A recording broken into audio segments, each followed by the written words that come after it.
Miami-Dade or Los Angeles County, right? You will get a lot more done in a grassroots sensitive way with grassroots participation, where local government elections will now have meaning. It's not just a farce where central government is using it as a barometer to see if they're going to win the next general election. One of the things I'm concerned about is there are gaps in local government. Why is it that the Western Parks and Market is not talking to Western Health, and both of them answering questions from Cornwall County municipal mayors? I think For example, give me a second. For example, I had relatives that died up in the hills of St. Anne because there's no ambulance service. There are a lot of things local government can do that are not being addressed right now. For example, making sure we have ambulance services that can reach people within 20 minutes on proper roads. Ambulances can be repaired by the counties. Police cars can be repaired by the counties. I see tons of cars piling up, police cars at the Mount Salem police station in Montego Bay unused because there's no money. That's what counties can do for themselves. Repair police cars, repair ambulances. You don't have to wait on central government to do that, but you have to fund them through taxes at the local level, at the county level. Counties are used for bylaws and taxation all around the world. A word about parishes. Parishes are actually from the Anglican Church, you know. The Anglican Church is a religious unit. You can still use them in local government. I'm not saying you shouldn't use them, but county should be the primary unit of local government. Why do you have such an expensive parish municipal council bureaucracy that is subutilized, sub-empowered? They're not empowered to do much. It's a waste of resources, relatively speaking. All right, I think Myrie's here now, so we want to bring him in the discussion. So Myrie, we're just having a kind of an informal discussion. Fitz Jackson spoke to us about what the PNP's platform could form out to look like going into the local poll, and Professor Whitaker was just highlighting to us what rural development should look like, what it's lacking, and what he's hoping that government should be focusing on doing. So our discussion tonight was supposed to be two-part: rural development and also looking at the whole issue of Portmore becoming a parish. So I'm not sure, Mario, if you want to weigh in on what rural development should look like, or you just want to focus mainly on the whole issue of Portmore being a parish. In your, I'm sure you would have an idea, having done studies on writing on focusing and writing on Portmore.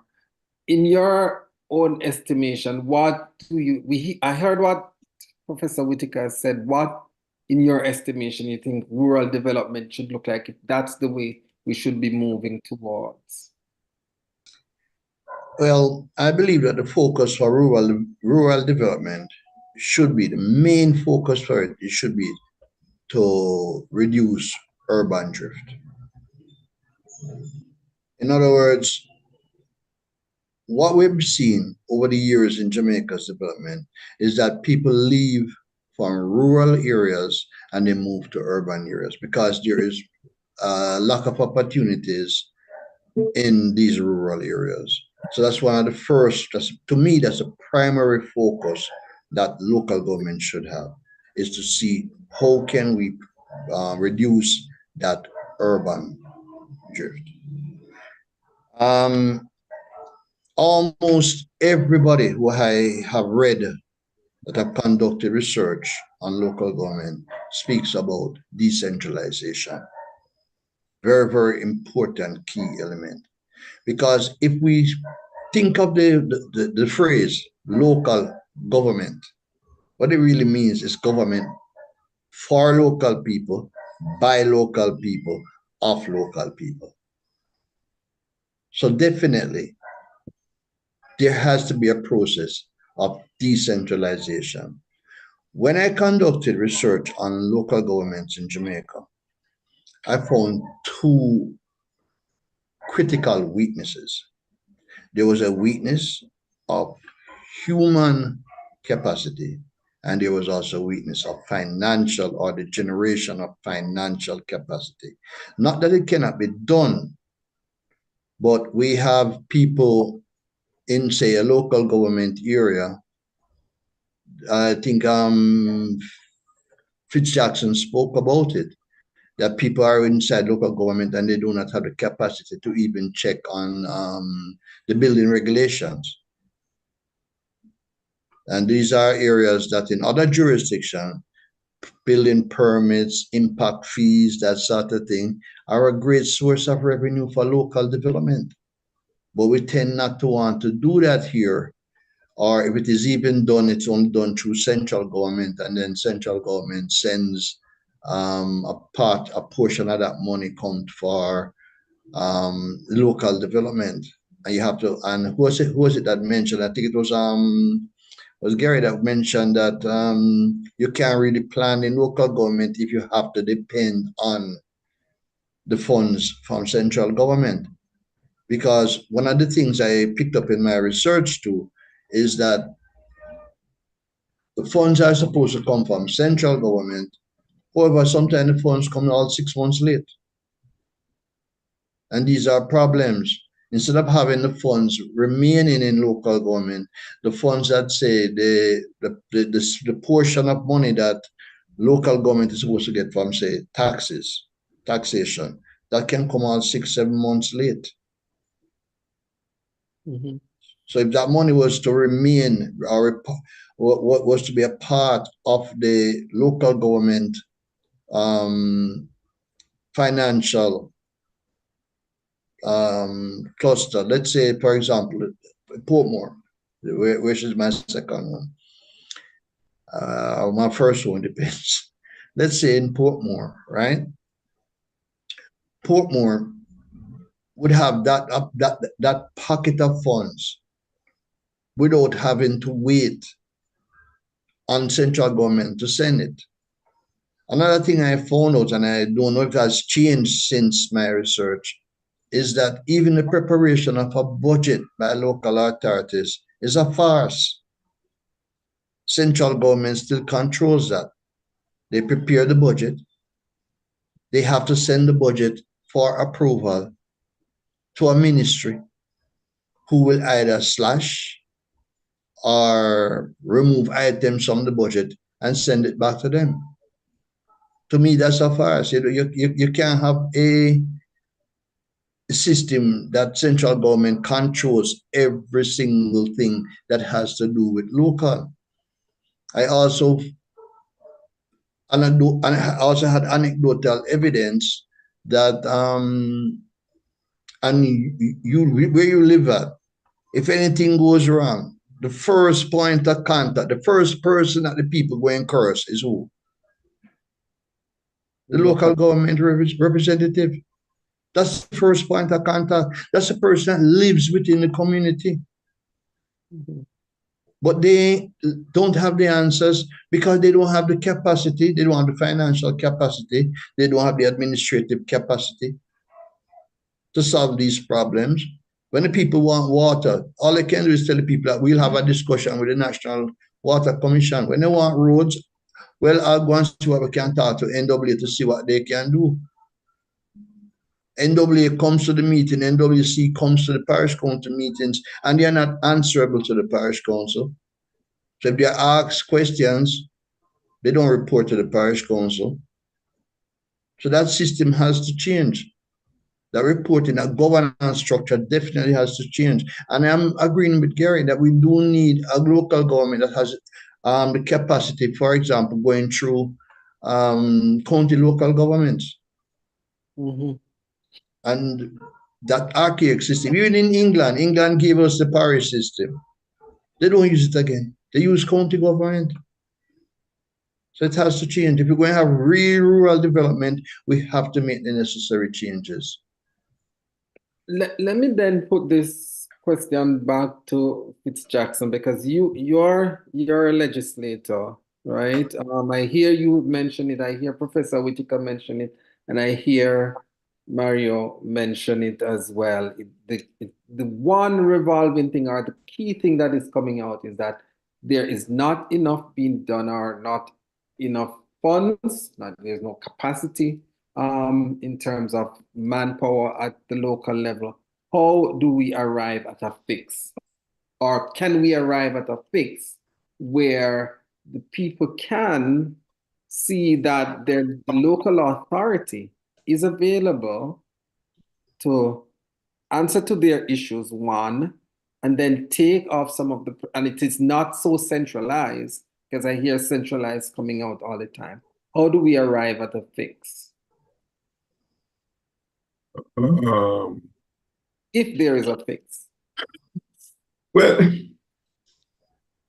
one of the realities that we have to face, and whichever government party forms the government, is how do you best utilize the limited resources that are made available. Much been mentioned about the funding issue, because as it is, unlike say in the US, where local authorities can raise funds on their own, in Jamaica, local authorities can't raise any funds. They can't incur any liabilities. They can only spend what is allocated to them through the approved budget that Mario spoke about earlier.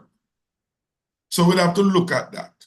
How can you enable greater independence on the local authorities to raise funds?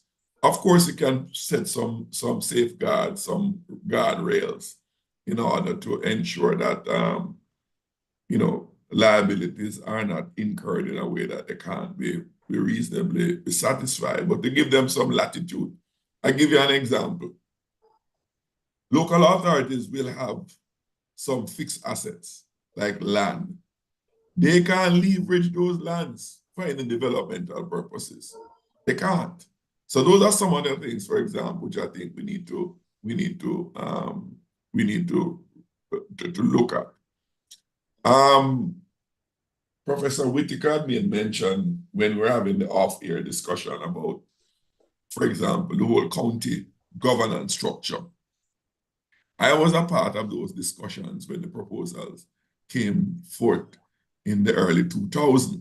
And one of the rationale for it is that many of the local authorities, at least back then, more so then than I think now, they never had the individual capacities, both technical and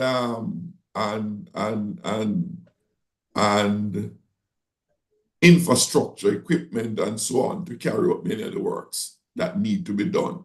And the works that are need to be done is really similar right across all the local authorities. And the question is, how can you amalgamate some of these and optimize, rather than have, for example, 14 technical directors for the country, when in other countries, given the size of probably Canada and some local authority, one of them is the size of Jamaica in terms of what they have to, the scope of their responsibility. So those are some of the things I think we really need to seriously look at in order to make the local authorities more responsive, having greater capacity, and can do what people really want from them, which is to make their lives better in their local spaces.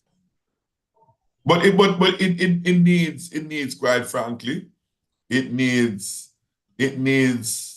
a very focused and broad deliberation across the board.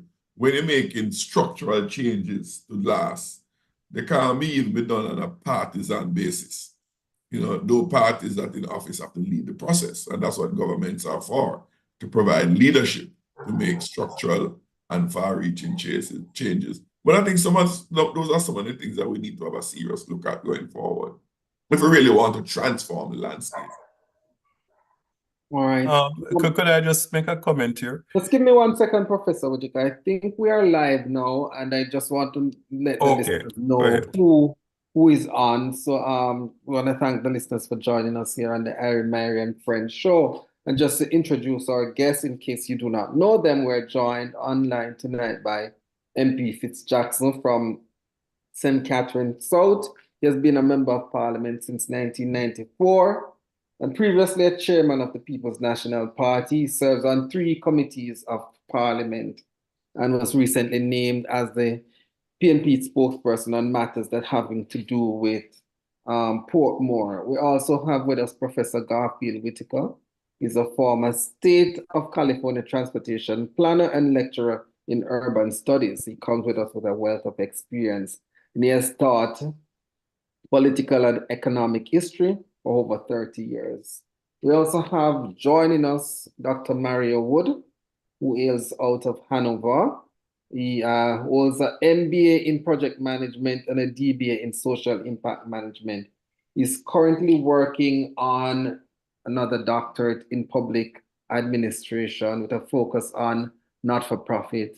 And he has done extensive research on Portmore. He's now doing an experiment on Portmore, the Jamaican local government reform. So we have all the expert that can tell us about urban development and to talk to us on the issues around Portmore. I'm not sure if Mr. Myrie is hearing us. All right, I think he's not fixing. Yeah, I'm hearing you. I'm hearing Okay, you. he's here. So let me let Professor Whitaker make his point, and then Mr. Myrie can chip in. I just wanted to give a bit of a historical overview from the Caribbean perspective. Jamaica is the only Caribbean island that has been divided into counties and parishes. Now, Guyana on the mainland of South America is very huge. They have 3 big counties, Essequibo, Demerara, so on and so forth. But they're mostly jungle. They're mostly, wild animals. Same thing goes for Belize, which is twice the size of Jamaica. They don't have the population density and the requisite size together to really need to activate their counties. What is happening over the years is that we have been growing, urbanizing. We have over 15,000 miles of roads. So when we talk about size, that's a very interesting perspective. Because size is not simply how far is it from Moran Point to Negril Point. That's just a layman perspective. Jamaica is small. For the professional who deals with local government and matters of urban planning, we look at small or size rather in terms of scale and dimension of the services you want to deliver. So Jamaica has in excess of 15,000 miles of roads growing. Every new housing scheme, every new industrial park, those roads are going to be thrown to the parish councils eventually, right? Now you can stretch 15,000 miles from here to Africa. It's that simple. I'm going to make it very graphic. There's no way you can manage 15,000 miles from one central location, one central fund. So it brings to focus a thing called service delivery cycle timeline or maintenance delivery timeline, cycle timeline. How soon do you go back to revisit, for example, a piece of roadway that has been paved 4 years ago, 5 years ago? You're going to find that if you try to do it from central government only, from Kingston, it's going to take you 30 years, 40 years to fix some roads, as is the case right now.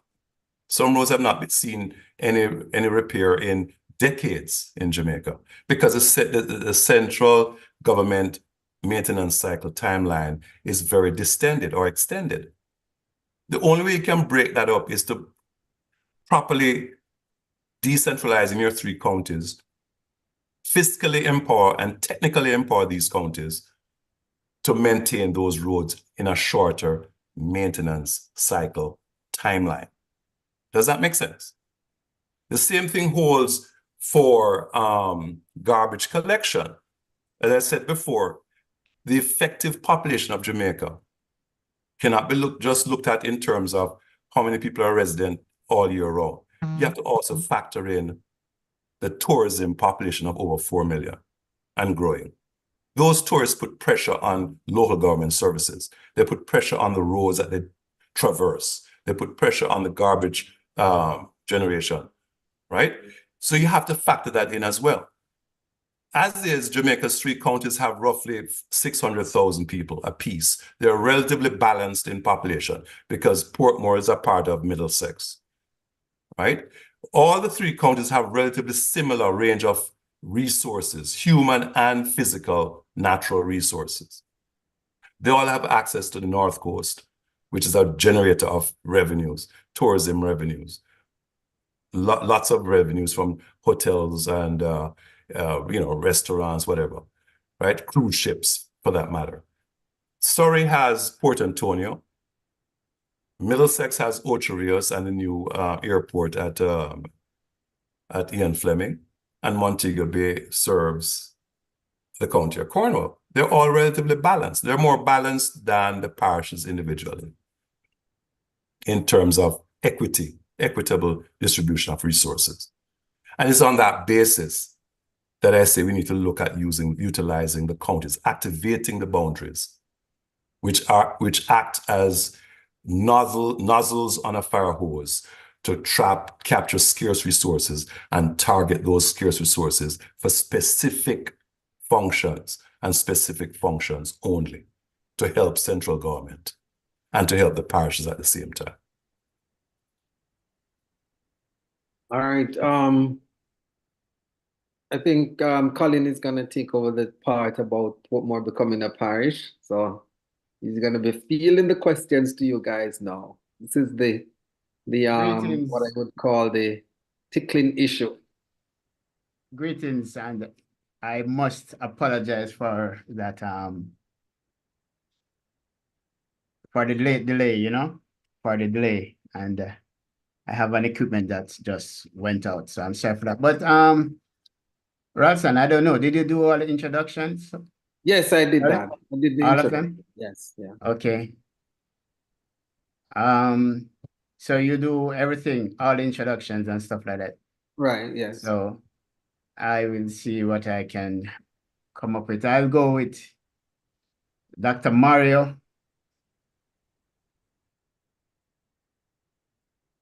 Okay, just a minute.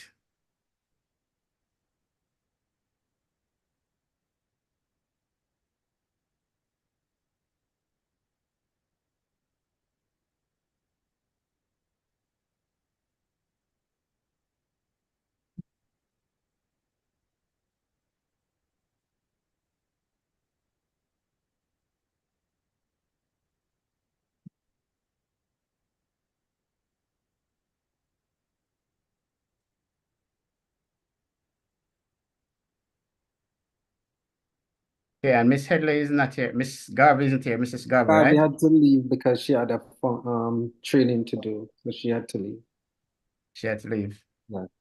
Okay, I'm so sorry about that delay. While you figure out, let me put these questions to the gentleman then. I'm going to start with Mario. You have looked extensively researched into Portmore. Is Portmore ready for parish status? Allowed to laugh. All right, but before I answer your questions, I just want to provide some background knowledge. Sure. The current genesis for local government reform, a number of prime ministers prior had spoke about reform and had created various committees to study how to come about local government reform. But the current genesis of local government reform has to be credited to the Honorable Portia Simpson Miller while she was the Minister of Local Government. She created the Professor Rex Nedleford committee that published a 2009 report, and to his credit, the Honorable Bruce Golding did continue the work of Professor Rex Nedleford.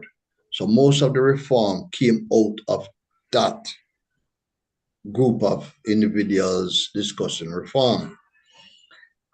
The next tranche of reform we had was 3 pieces of legislation in 2015, again, underneath the leadership of the Honorable Portia Simpson Miller, who, and of course, Minister Noel Oscott, who created these 3 pieces of legislation: local government bill, the Local Government Financial Management Act, and if I remember correctly, the other one is the Local Government Human Resources Bill, something like that, I don't remember it exactly. But these are the 3 pieces of legislation that currently drive local government and its reform process, right? Your question was, is Portmore ready for being a parish? You know, I was having a brief conversation, and I'm not going to take any wind out of his sail or anything like that, but that piece of discussion that we had, Professor Garfield and myself and Tony Smith, we had. So my question then to those people who are proposing that Portmore become a parish, is it because of the population of Portmore, which has grown dramatically? So therefore, are we going to say that if Ocho Rios population becomes extremely large, would that be justification for Ocho Rios to become a parish?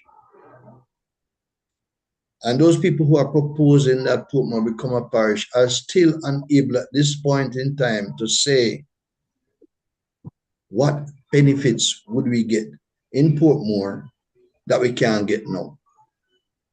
Point to me one single benefit, because to me, it is an absence of reading. In 2010, Dr. Philip Osai did a report on the Portmore municipality and presented it to the Department of Local Government, to the minister at the time, the Honorable Robert Montague. To me, it's either that report has not seen the light of day, although I read it, or the report is not being looked at by these people who are proposing to change Portmore into a parish. Because the elements in that report and my research shows that nothing that was in that report by Dr. Osai has been remedied. Absolutely nothing. The boundary problems are still there. Human capacity issues are still there. Even the role of the mayor is problematic, and it is still there. So these issues have not changed. The reason why I had asked earlier, what is the population of Portmore? For us to plan, we need to know the population. Nobody can say what the population is at this moment.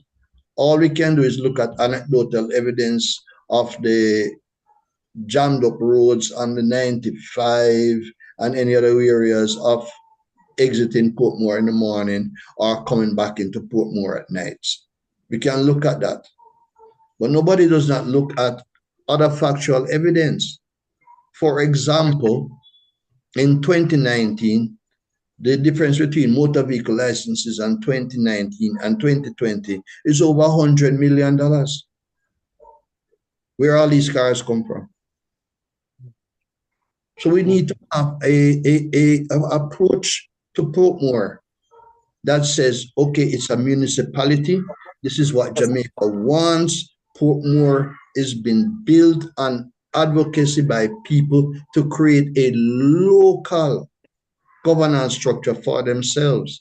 And I would also ask those proponents, so what would happen to the PAAC if Portmore becomes a parish, which is an oversight body created underneath the 2003 Act.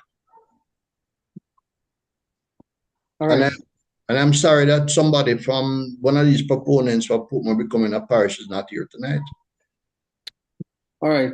Okay, well, we Go have ahead. basically asked Robert Miller, MP Robert Miller, to come on. He referred us to MP Dr. Wheatley. You know, we send a message to him and we try to call Dr. Wheatley, and he basically declined the call. So that's the reason we don't have any of them here. So I'm gonna ask MP Jackson a question. What is your party position as it relates to Portmore being considered the 15th parish? Bear in mind, I hear Dr. Wood just say that nobody knows the population, but I believe that the population is in excess of 250,000 people, So what is your party position on it? Well, in its basic form, the PNP's position is that Portmore ought to become what the people of Portmore desire it to be, to begin with. We believe that any changes, any particular structural changes that are to take place, the people must be central to it, period. But I'll back up a little bit. You asked a question about why. This proposal never came from the PNP. This proposal came from the JLP back in 2007. And it has nothing, absolutely nothing to do with improved governance, nothing to do with improved quality of life for the residents of Portmore. Absolutely nothing. Because the government has not been able to say so either. The Prime Minister, when he made the retreat from his attempt to reintroduce gerrymandering in political boundaries, said in Portmore last week that they want to see to improve governance for Portmore. He has not pointed to one single element that would make for improved governance in Portmore. Why is it that they wanted it? Straight political. And how that come into being? Portmore has been deemed to be an area, a space that has been dominated by the People's National Party for a number of years. The development of Portmore has been led by the PNP administrations over the years. And so many people see it as a PNP town, so to speak. At one point, we have the three parliamentary seats were there. We had all three. We had a dominance at the local government level before 1998, when they had the increased amount of seats that came into the Portmore area as a result of the greater Portmore development and the growth development in the area. So it was seen as dominated by PNP, and they wanted to break that. That's all what it's all about, to break the political dominance of the PNP in Portmore. And with the advent of the Portmore municipality, and I'll come back to the whole genesis of the Portmore municipality vis-a-vis the Portmore parish proposal that the JLP has put forward. They wanted to have some attractive notion attached to Portmore that is associated with the JLP. So we created a municipality. They said, oh, you get municipality. We want to give you bigger than that, better than that. We want to make you into a parish. That's what it's all about, make you into a parish. And so the parish now designation would be associated with the JLP, and it will give them some claim for some, I can't say transformational development in Portmore, but some label that sounds attractive. That's what it was all about. Now, it goes beyond Portmore too for the JLP. In the construct that we have with the Portmore municipality, we have 12 parish council divisions in Portmore. There are 41 altogether in the parish of St. Catherine. Because the Portmore councillors, being a part of St. Catherine, also sit in the Spanish Town municipality, we were able to, this time around, control the St. Catherine Parish Council, with 10 of the 12 seats belonging to the PNP and only 2 belonging to the JLP. If they can extract those 10 PNP votes then they see where they could clearly dominate St. Catherine Parish Council. So they don't only want to just create a parish for parish's sake. They want to cut off St. Portmore from the rest of St. Catherine to give them some political dominance in Spanish Town. And simultaneously, to cut the boundaries for this proposed parish in such a way that they can have a dominance in one of the seats in Portmore, essentially East Central St. Catherine, and to weaken the other PNP seat, which is mine in South St. Catherine, by cutting off one area which happens to be predominantly PNP in voting pattern, and in the northern end of the constituency to cut it off and dilute it into one of the other constituencies where that addition would not change the balance in either Eastern St. Catherine or South Central St. Catherine, where Andrew Wheatley is the member of parliament. So it was all a political design and absolutely nothing to do with development, nothing to do with improved governance. Absolutely nothing. Now, it's important to understand and appreciate how the Portmore municipality came about.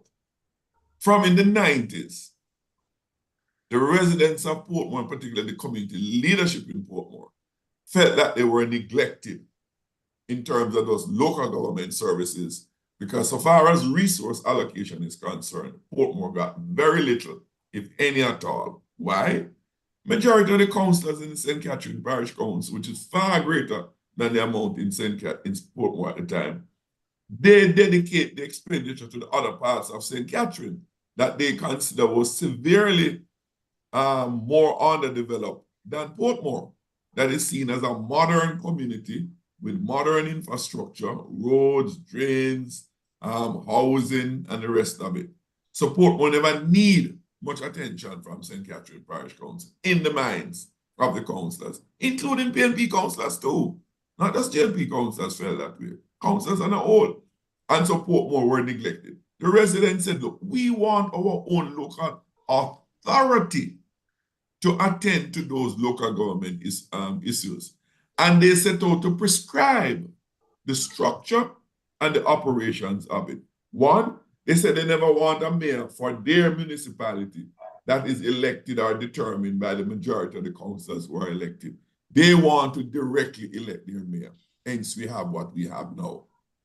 Number two, the boundaries, the prescribed boundaries for Portmore, that they need to have a say in it.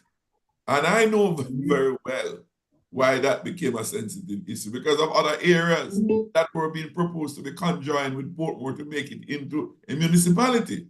And they vigorously resisted it and had it written in the law that any boundary change must involve at least 1/7 of the voters. Why 1/7? What is so magical about it? So the changes would have to get some input from the residents, and it could not be done unilaterally by any incumbent administration. The citizenry had to be drawn into the picture for any boundary changes to occur. Those were prescribed by the residents. Now, what was happening, about to happen recently, is the government was turning all of that back. One, to remove the involvement of the citizens from determining what the boundaries would be and impose a set of boundaries that was convenient to them, as Minister Everett Warmington publicly acknowledged, and is on record for doing it. And secondly, they were going to do away with the direct election of mayor, totally against what the express desires of the residents of Portmore has been. And so we resisted it. I particularly took a personal interest in that resistance because I was there when they were developing what they want. No government should unilaterally foist anything on the people. At the end of the day, they have to live the realities of it, not the government of the day, but the people themselves in the communities. So the PNP's position is, if the people of Portmore want to transition to a label by itself, oh, fine, we have a consultation and we hear from them. But we don't believe, and the majority of the people have expressed, don't believe that this label is going to make any material difference to the quality of life, to the governance of the local government authority, and they consider it a waste of time, and they consider it an insult to their own intelligence. Yeah, thank you very much. And one more question to you. What is the Portmore is considered the largest settlement of persons in the Caribbean. What is the PNP plan for Portmore? Well, one of the things what we want to do is to develop the governance structure in Portmore. It has some unique features when it came about in 2003. A structured way of involving non-elected persons. So it's not only the councillors that play a structured role in the governance, but the citizen association, to the citizens advisory committee that sits into the deliberations of the council and able to participate in the decision-making exercise. We want to ensure in Portmore that a lot of the local services that people have, as I mentioned in the early stage before you joined us, Tony, are expanded because they're not enough that is there. So we want to improve and expand the services. We want to improve on the governance arrangement and the efficiencies within the local government authority that is there. Its administration, it's not the most perfect, right? But it has been improving, but it still have a way to go. We want to focus on doing those things. And we can examine in a collective way through community consultation how we can transform it. But anything we do, we are committed to do it in consultation with the people, rather than a few of us sit down in a dark room and come up with some bright ideas that will put voice on the people. Okay, thank you very much. Dr. Wood, let me just ask Dr. Wood this question, Rastan, and then I'll hand over back to you, Dr. Wood, I hear you talking about research, so you have done extensive research into Portmore, and Portmore, in fact, you are also a resident of Portmore. We need to hear from you, for example, in the event of a natural disaster, whether fire, storm surge, earthquake, explosions, how do we evacuate people quickly to safe areas, considering that there are two major exits, the Causeway and the Mandela Highway? Wow. Wow. I was just reading a paper I did on climate change and Portmore and and risk management of Portmore. Just this afternoon I was reading it. It's a concern. To be honest with you, I do not know since my last research if there has been any changes, because at one time there were people telling me that you go to two places, either the old police, what is it called now, the police academy by Twickenham Park, or the National Arena. That's what I was told. And I smiled when I don't know if Fitz Jackson would like to maybe want to correct me on that or give me the latest updates. And I smiled. So I said to myself, so wait, all the people at downtown Kingston, they are going to wait until the Portmore people catch the National Arena. That was one of my concerns at the time. I also, because I am cognizant of what happens in other jurisdictions, I remember raising at a presentation I did, I don't remember in which year, for the Portmore municipality and risk management.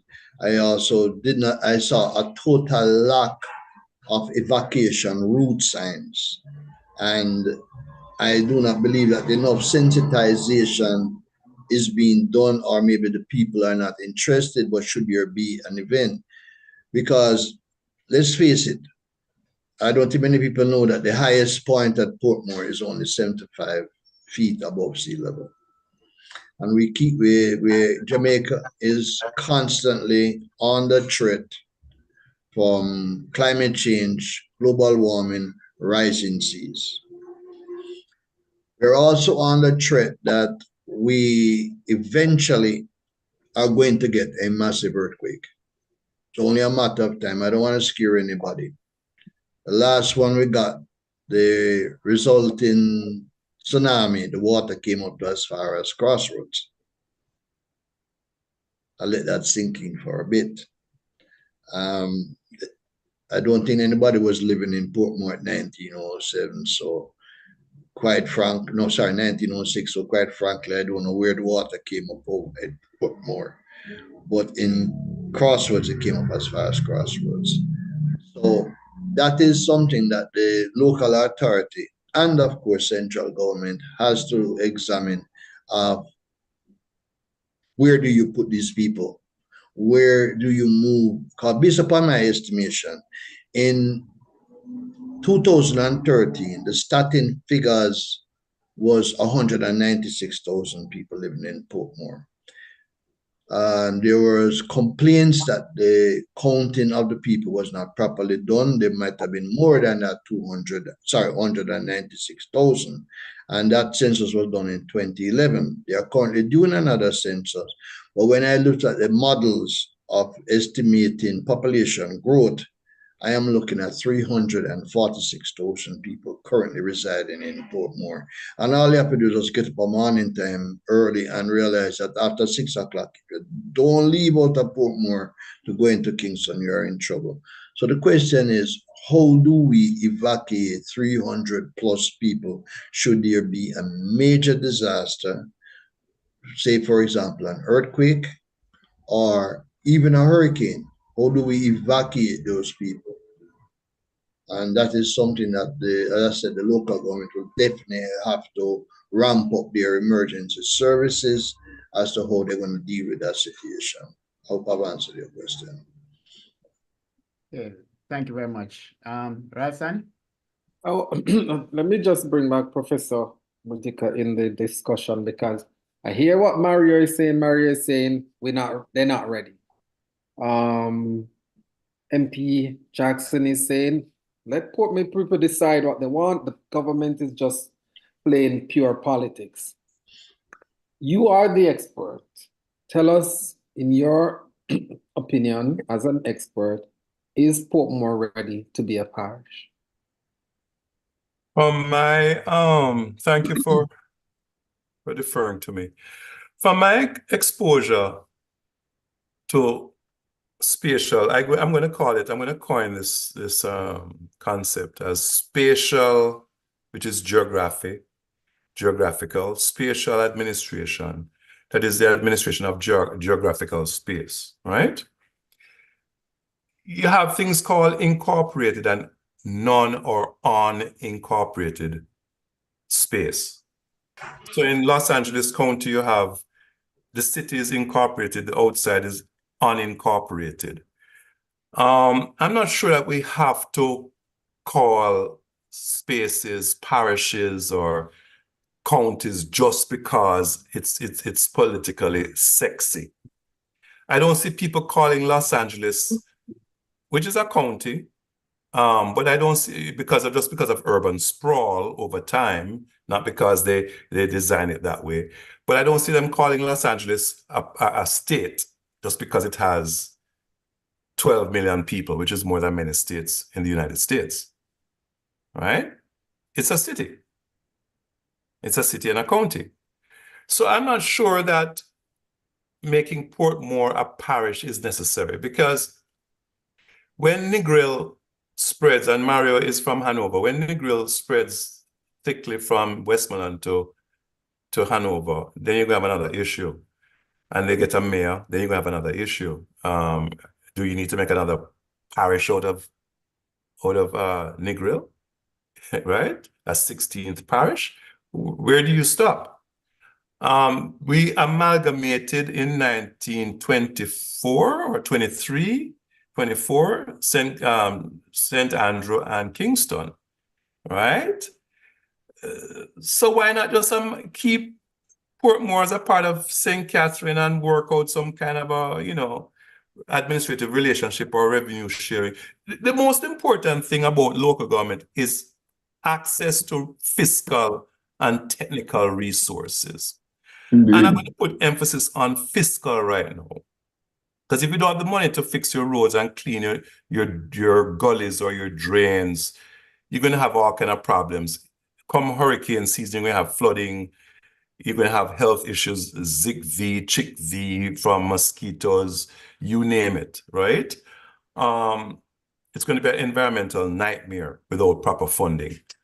One of the concerns I have about economic space in Jamaica is that you have to be very careful how you delineate your fiscally empowered regions. Because if you go too small, let's say on a parish basis, you want to fiscally empower parishes, all 14, 15, however many parishes you want to create. If you want to fiscally empower these parishes, you're going to have a couple of problems. And the major problem I would suggest is you're going to have relatively higher, and this is the key word, per capita rate of taxation and fee payment. The smaller you go, rather than the larger you go. And yes, you could say, well, Portmore has 300,000 people, but the reality is, are these 300,000 millionaires, or are they hustlers, struggling people?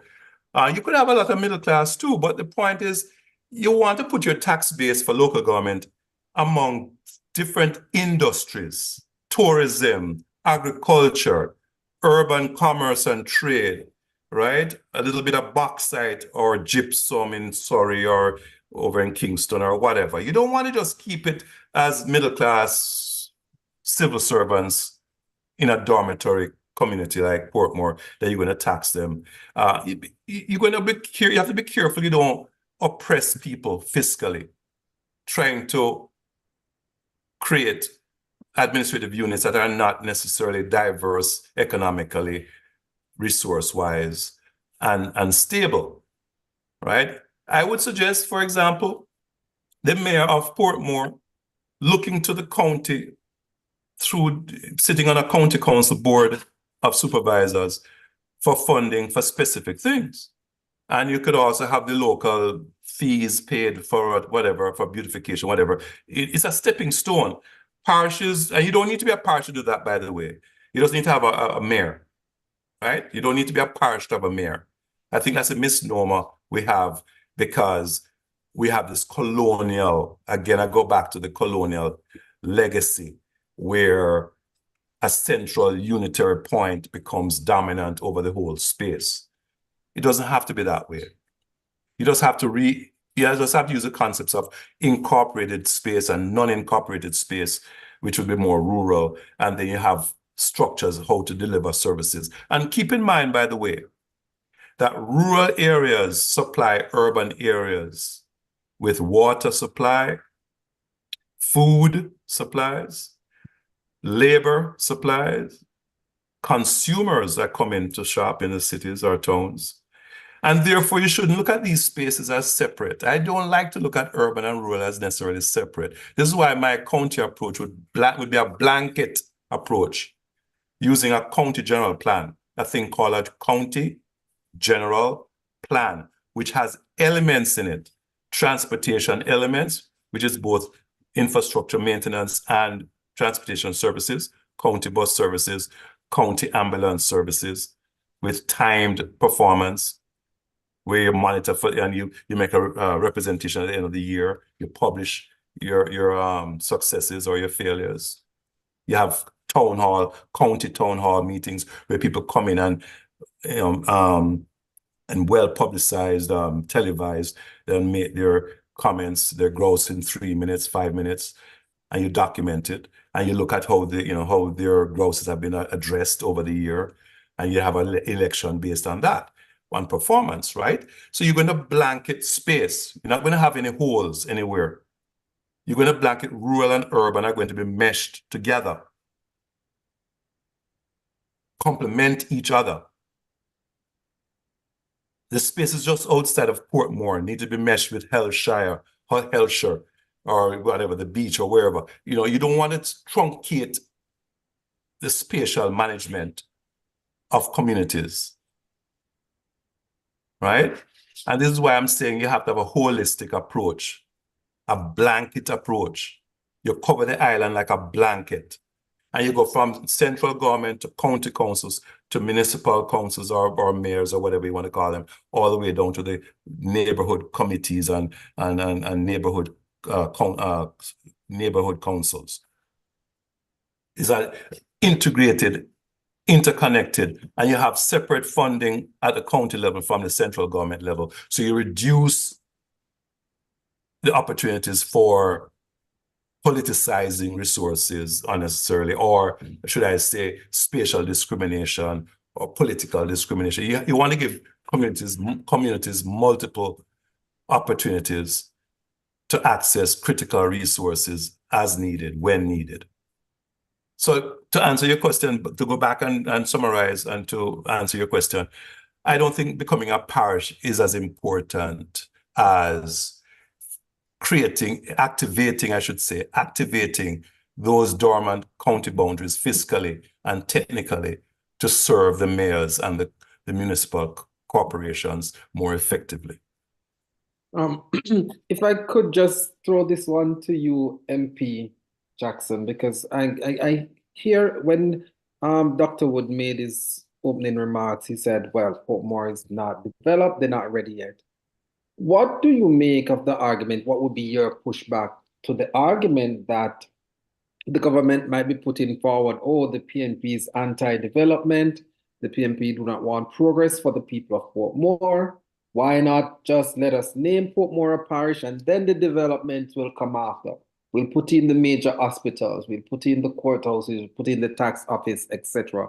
Why not go that route at this time? Why are you adamant against that? No, but the question is, go what route? Towards what? They have not put on the table what is going to be provided in it being named a parish. If you have heard what it's going to provide by having it named a parish, let me know. Because I've been asking that question for over the past 2 years. And no member of the GLP or the government has put forward an answer. So don't ask me to go somewhere and you can't tell me where you're going to take me and what is going to be provided for where you're taking me. I'd rather remain where I am because I know what I'm doing. I know what I'm seeking to do where I am. So I can't answer that question unless you tell me what is it that you're offering. Vague term like development, what is entailed in the development? And what development will occur by having a label of a parish that can't happen otherwise? St. Mary, any other parish in Jamaica that you say is in need of development, they have parish status as it delivered to them. No. So the mere designation by itself doesn't deliver anything, but it delivers something political. And that's why there's a motivation for it. It has real meaning in a political context, but it has no real meaning in a developmental context. So I'll ask you, I need some help. When you find out the answers to that, let me know, because I'm searching for it. All right, Mario, tell us what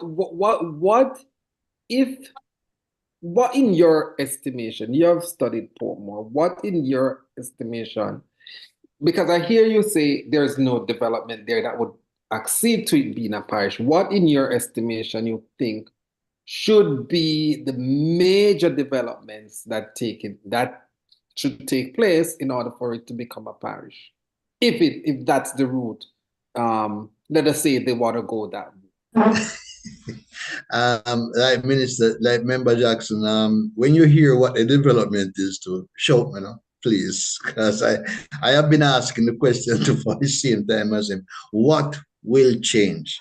The only thing I can see is going to change is political boundaries and the sign. Instead of the sign saying "Welcome to the Sunshine City," it will probably say "Welcome to the Portmore Parish." And the last two signs that were built in Jamaica, we know the cost of them.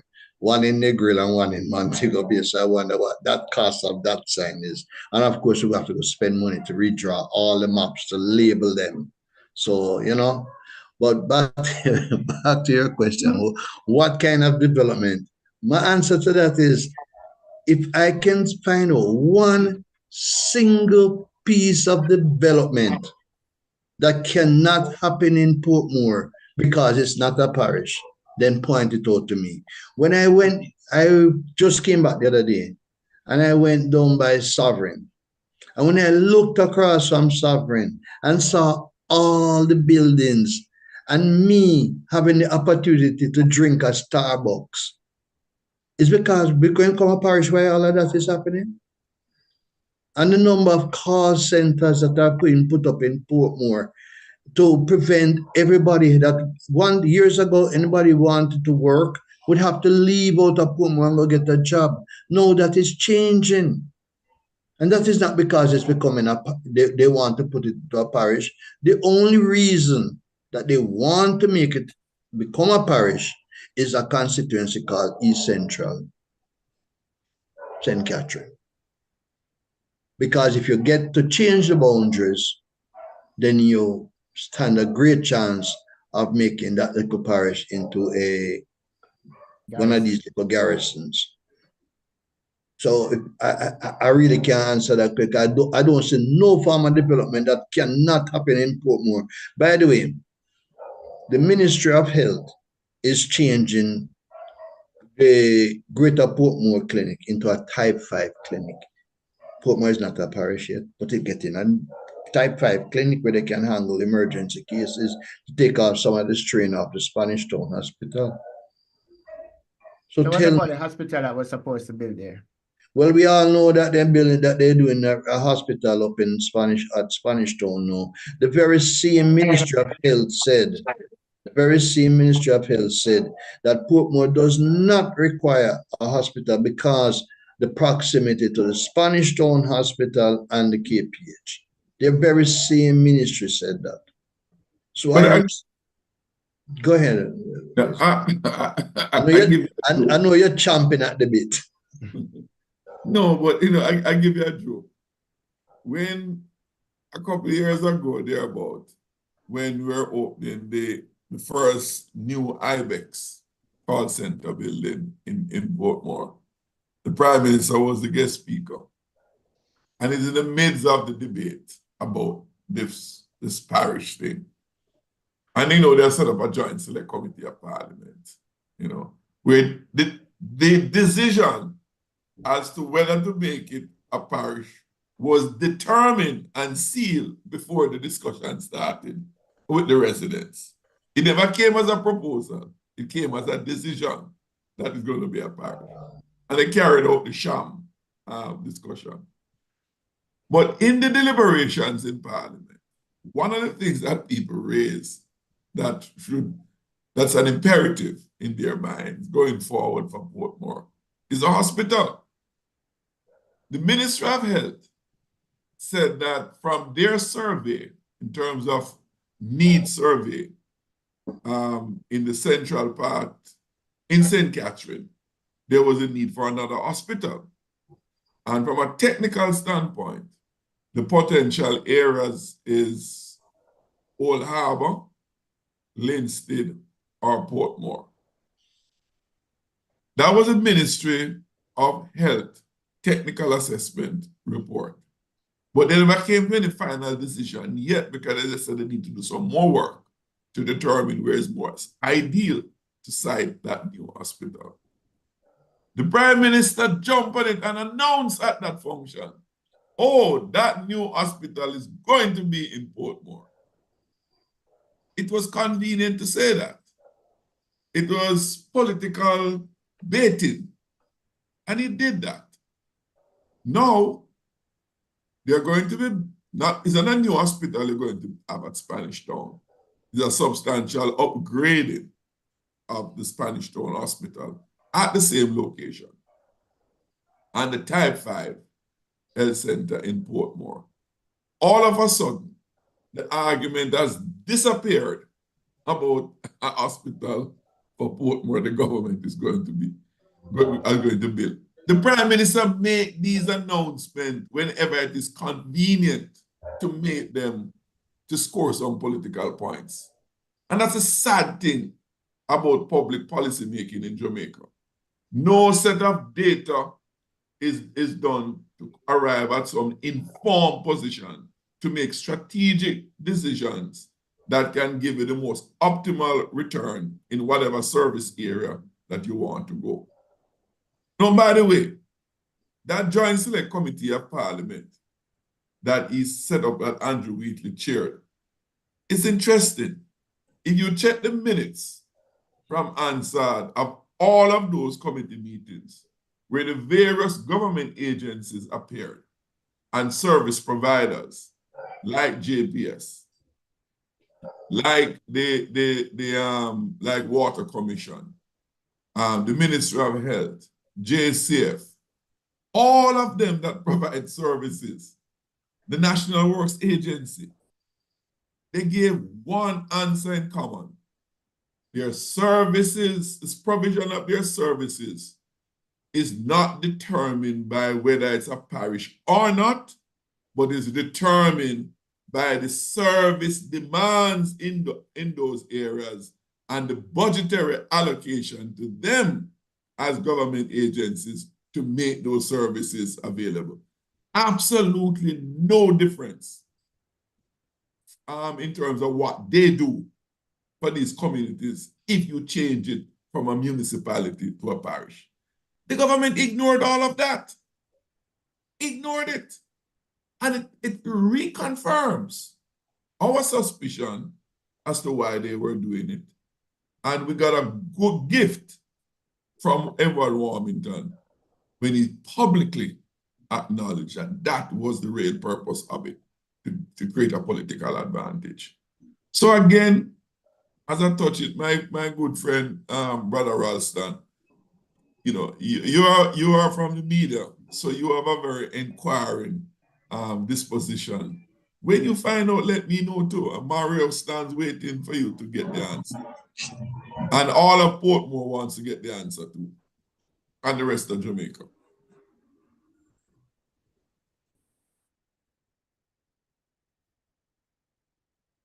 You're muted, Colin.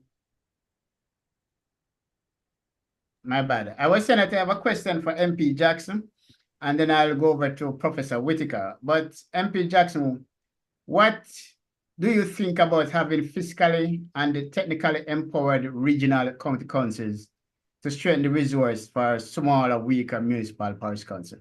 I'm not averse to it. I'm not averse to it. You know, I have a simple approach in life, you know. Do what is best that can give you a better output.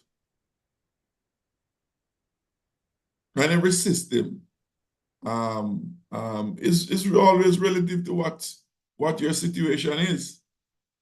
I don't come with any fixed notion in my mind. You know, where if you take a scientific approach, you know, you design. So my primary background is in engineering. You design solutions for problem. You don't start with pre-baked and predetermined solution for whatever problem you encounter. The problem that you have is what shaped the solution that you design.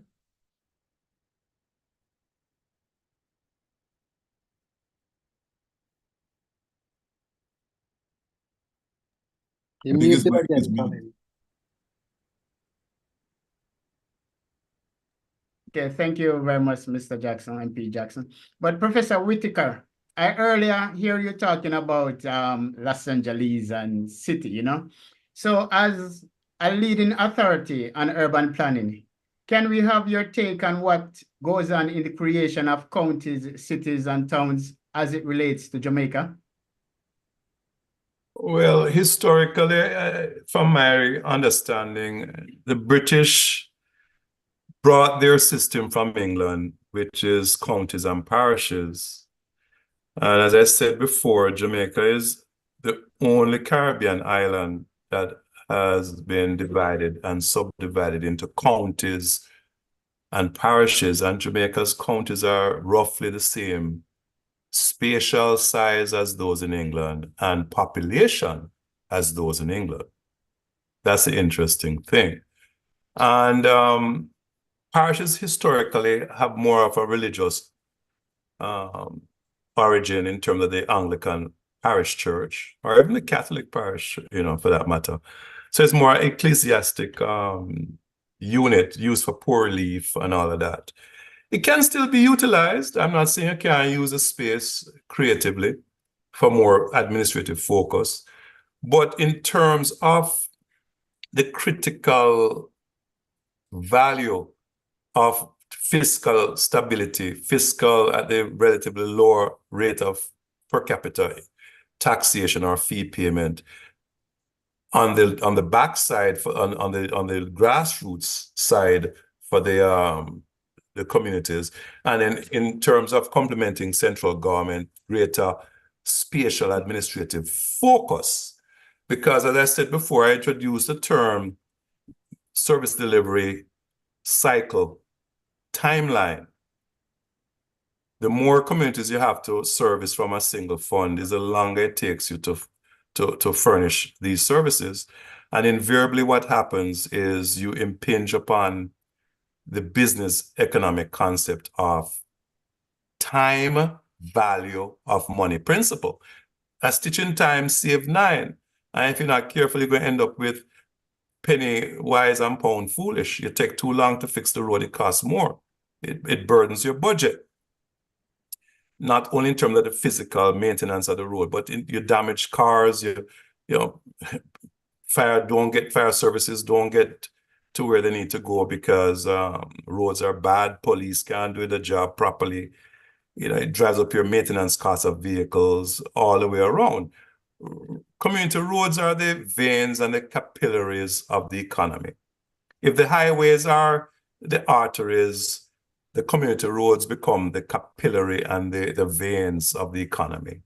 And if they are defective, if they're not well maintained properly in a timely manner, the economy suffers. Social quality of life, you know, economic welfare, all these things are negatively impacted. All right. And climate change is one of those things that will result in more frequent destructive flooding, storms, increased road usage from, let's say, for example, the booming population, tourism population, tourists coming in, traversing the roads, going to damage the roads again. So with all these pressures being put on the environment and on the infrastructure, you have to have a very nimble, quick way to respond.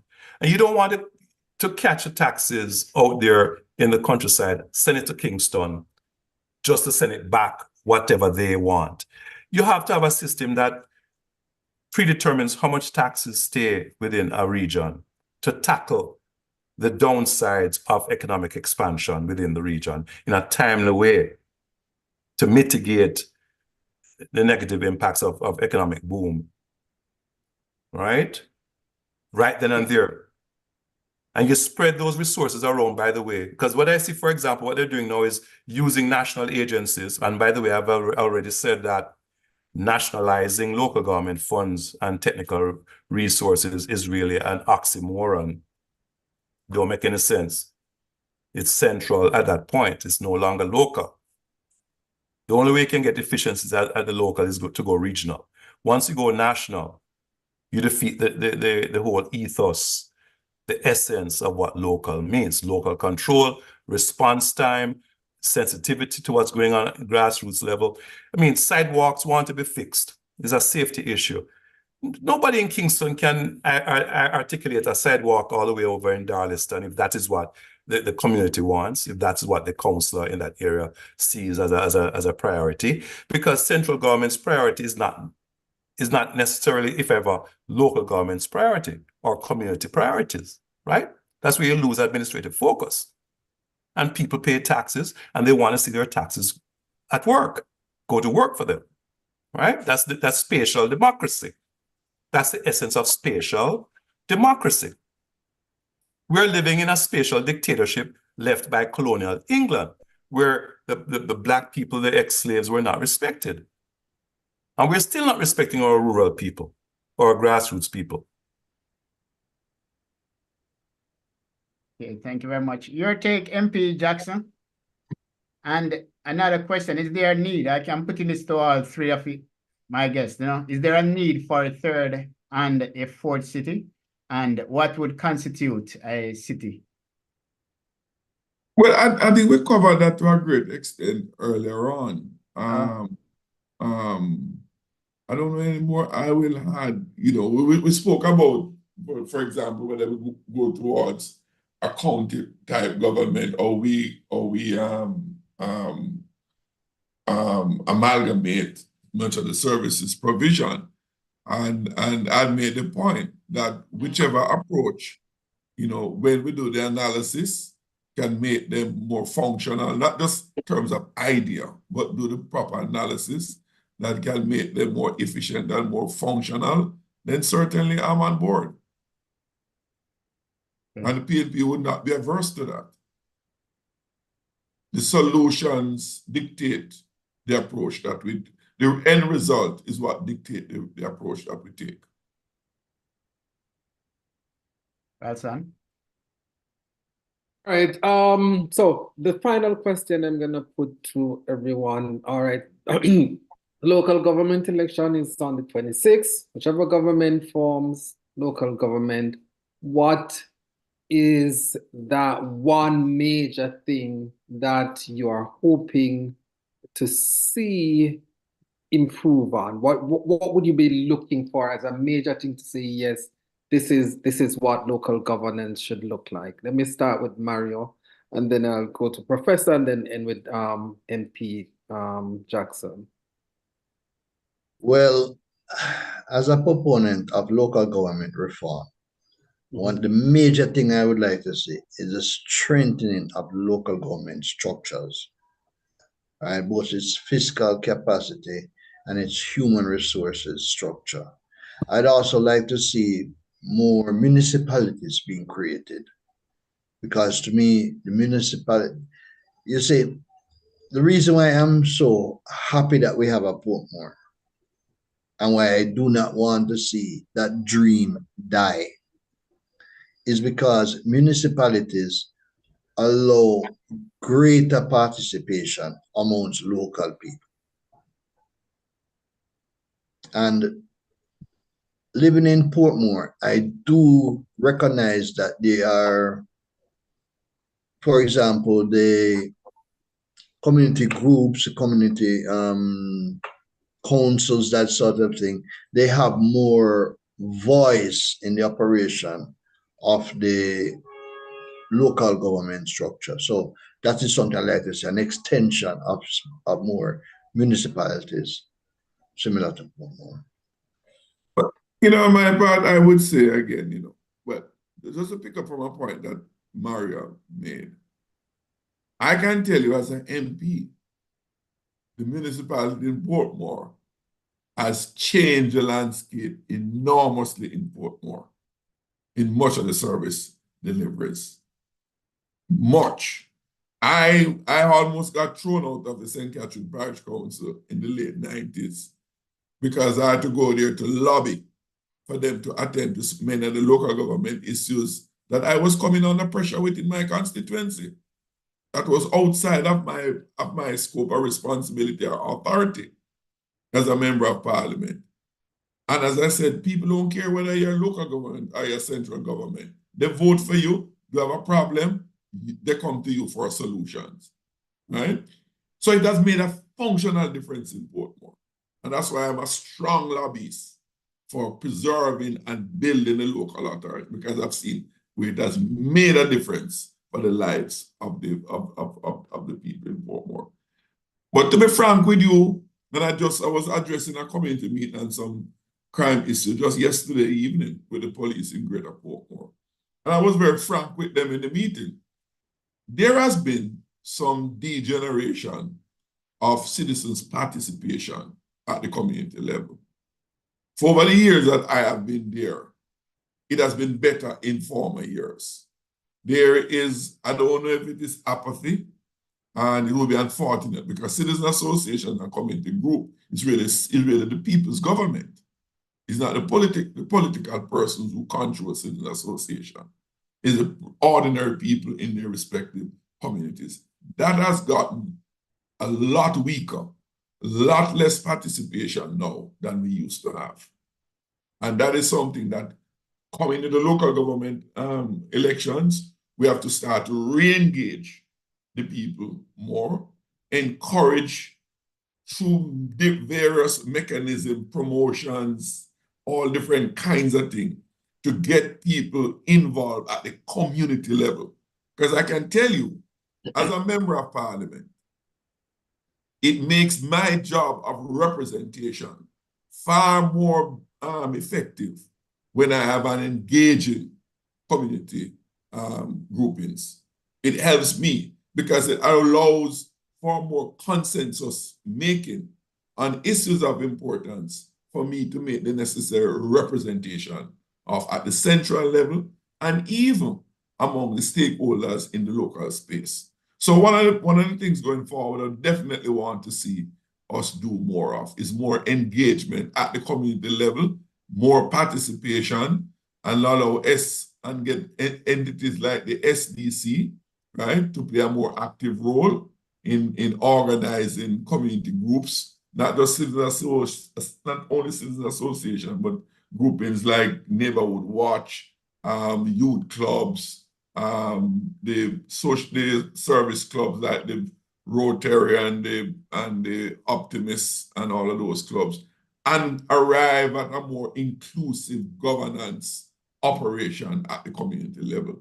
That is what I look forward to see as one of the main thrusts of the local government, coming out of the local government elections and going forward. And Professor Whitaker? The culture of local government has to change. Mm-hmm. The administrative, the organizational culture is not about service. It's about coming to this trough to feed, to make a money, to eat a food. There needs to be a culture of service to community and to the people and to country over self. We are living in a neoliberal capitalist world fueled by globalization. Neoliberal capitalism is eating away at local government, not only in Jamaica, but also in North America, where they are privatizing, putting more emphasis on privatizing. And private companies are for profits and not necessarily for serving the people. So we have to be very careful when we look at this public-private partnership approach to local government sold to us by metropolitan countries as the solution, because it's that perversive neoliberal capitalist culture that undermines community and service to people and to government and to the community over private profits. Right? That said, funding is key to sustainability in local government.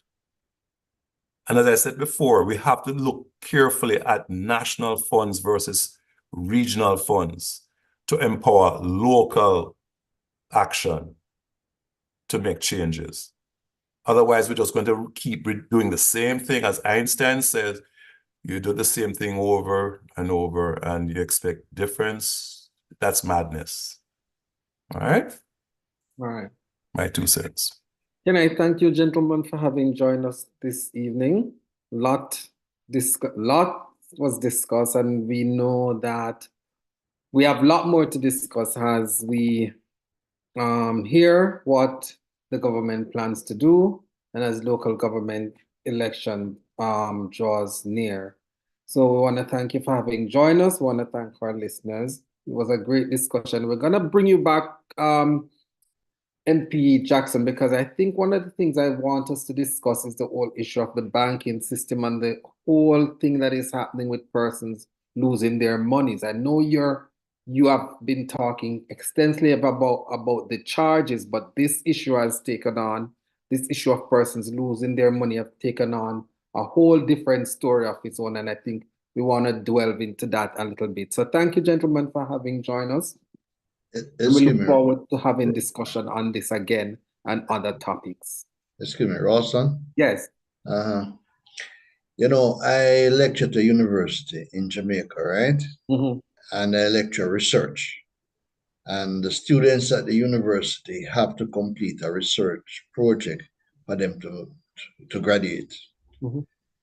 if we have 50 students, at least 10 are conducting research on our banks.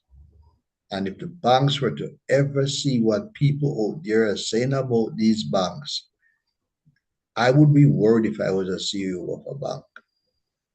And I must lift my hat to Fitzjackson MP for being possibly the lone voice out there. And I can tell him that I have been in other forums and he's well respected because he seems to be the only person that cares about what these banks are doing to the people. Mhm.